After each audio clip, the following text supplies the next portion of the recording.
When you hit that shot, you were jumping up and down in your little lair in the hot sun. God. Bayangin nih, kalau di sekolah kalian ada guru matematika yang super seksi, dan ternyata guru seksi tersebut suka juga ke kalian, dan ngajak kalian untuk mantep-mantep. Pastinya enak ya, hehehe. Tapi hal itu cuma ada di film-film, nggak usah ngimpi, kalem. Nah, kayak film yang mau kita bahas kali ini, yang judulnya That's My Boy. Film ini dirilis pada tahun 2012 dan jadi salah satu film terbaiknya Adam Sandler pada waktu itu, yang nantinya bakal jadi tokoh utama dalam film ini. Tanpa banyak basa-basi, langsung aja kita bahas ceritanya. Film akan dibuka dengan menunjukkan tokoh utamanya, yaitu Donnie yang sedang berbincang dengan dua temannya.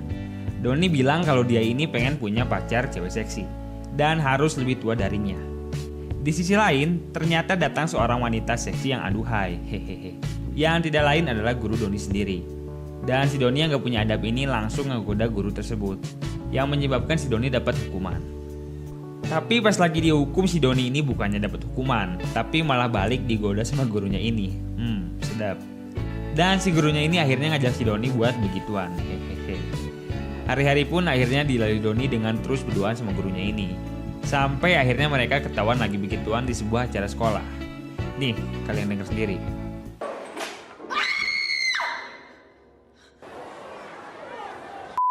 Anehnya si Donnie yang udah ketangkep bahasa ini bukannya dapat hukuman, tapi malah dapat sambutan meriah dari para temannya. Emang legend orang. Akhirnya karena perbuatannya tersebut, guru Donnie ini disidang dan dapat 30 tahun hukuman penjara. Tapi ternyata si guru Donnie ini udah hamil. Dan gurunya ini nyuruh si Donnie untuk selalu ngejaga dan ngurusin anak mereka selagi dia di penjara. Singkat cerita, scene pun berpindah pada 30 tahun kemudian. Di sini kita dilihatin Donnie yang udah tumbuh dewasa dan memiliki kehidupan yang suram, pengangguran, dan punya banyak hutang. Dan di sini pun Donnie memiliki tunggangan pajak sebesar $50.000. Dan jika pajak tersebut nggak dibayar, Donnie ini bakal dipenjara dalam waktu 1 minggu lagi. Si Donnie yang kebingungan pun akhirnya curhat ke temannya, si penaris seksi ini. Seksi. Di sini temannya Donnie bilang ke Donnie untuk coba minta uang ke anaknya, yang sekarang udah tumbuh dewasa. Dan nama anaknya ini Han. Diceritain kalau anaknya Donnie ini sekarang udah sukses dan bakal nikah dalam waktu seminggu lagi. Di sini, Donnie sebenarnya udah nggak mau untuk ketemu sama anaknya. Tapi akhirnya Donnie ini mau setelah dijanjiin $50.000 kalau dia bisa ngebawa anaknya ini ketemu sama ibunya. Ya nantinya kisah tersebut bakalan dijadiin sebuah acara TV show. Di sisi lain kita akan diliatin si Han alias anaknya Donnie sama gurunya tadi yang lagi makan bareng keluarga tunangannya. Nama tunangannya ini Jamie.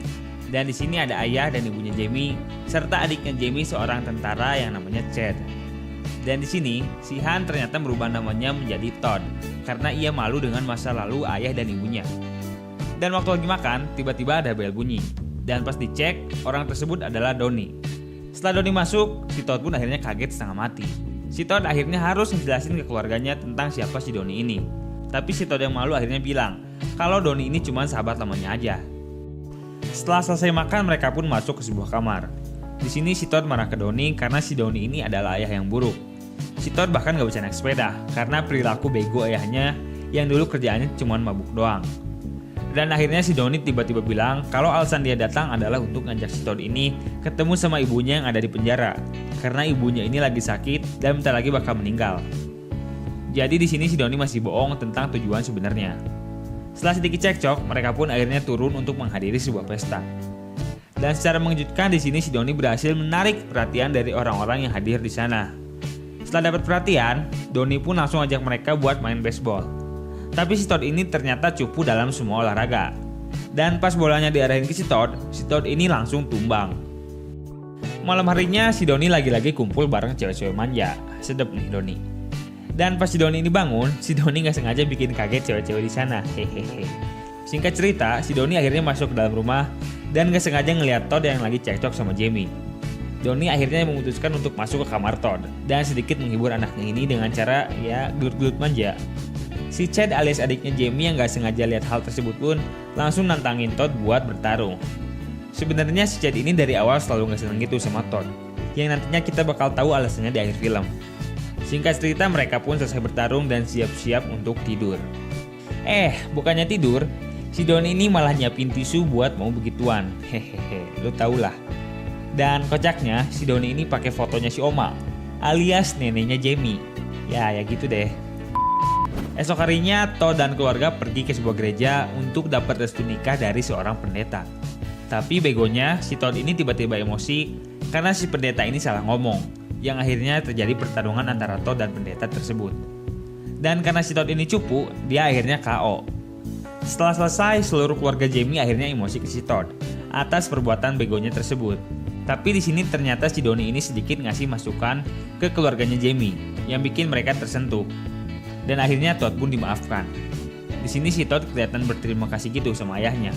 Walaupun gak diucapin secara langsung, tapi hal itu bisa kelihatan dari gestur tubuhnya Todd. Singkat cerita, pernikahan pun dilanjutkan. Dan kini mereka akan melangsungkan pesta bujang alias pestanya cowok-cowok sebelum nikah. Tahu kan ya? Nah, di pesta bujang ini Doni ngebawa Todd dan keluarga ke klub langganannya.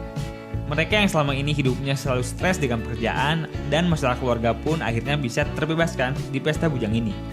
Mereka akhirnya minum-minum sampai bego. Setelah puas mereka pun akhirnya pulang.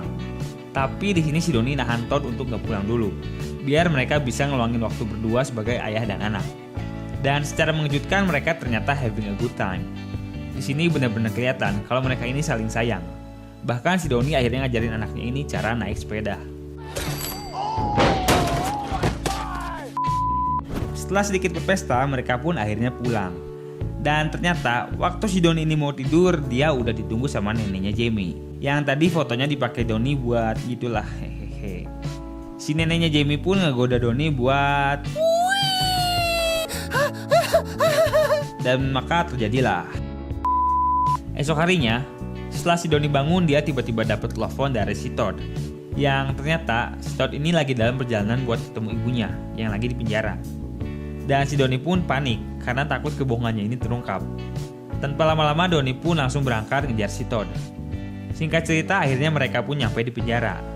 Dan tiba-tiba datang seorang cewek seksi yang aduhai, yang tidak lain adalah guru yang tadi kita lihat di scene awal. Dan mereka pun akhirnya ngobrol layaknya sebuah keluarga. Tapi waktu mereka ngobrol tanpa diduga datang sebuah tim TV yang akhirnya ngasih tahu si Todd kalau ayahnya ini ngajakin Todd ke penjara cuman buat duit aja, bukan karena ibunya sekarat. Di sini Doni udah berusaha ngasih tahu Todd kalau dia bakal cancel duit TV itu karena dia benar-benar sayang sama Todd. Tapi si Todd yang udah terlanjur kecewa akhirnya pergi. Singkat cerita, si Doni pun akhirnya diusir dari rumahnya Todd. Tapi waktu Doni lagi beres-beres, dia nggak sengaja ngedenger suara Jamie yang lagi teleponan sama selingkuhannya. Nah, Doni yang gak mau anaknya ini diselingkuhin, akhirnya ngasih tahu si Todd kalau Jamie ini udah selingkuh. Sayangnya, si Jamie ngakunya kalau yang dia telepon ini cuman wedding planner aja, yang ngurusin pesta nikahan mereka.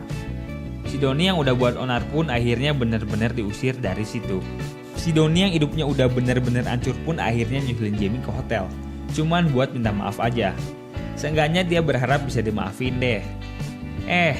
Tapi pas baru nyampe hotel, si Doni ini malah denger suara sedep yang gak asing gitu. Nih, kalian denger deh.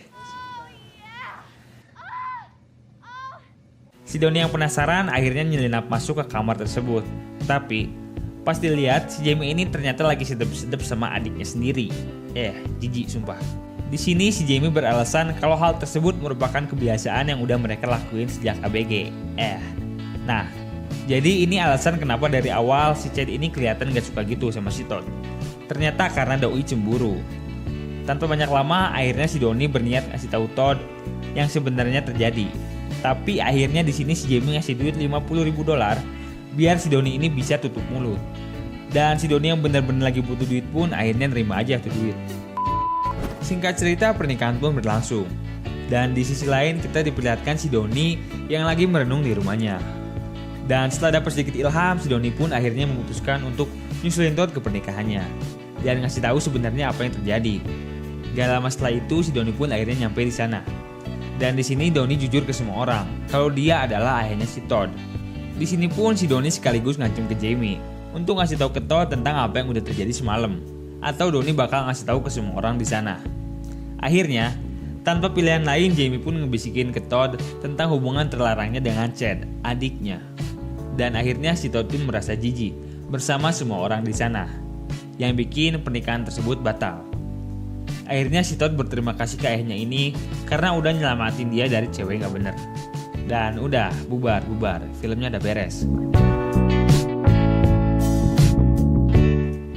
Nah, gimana nih filmnya? Seru dan menggugah bukan? Hehehe.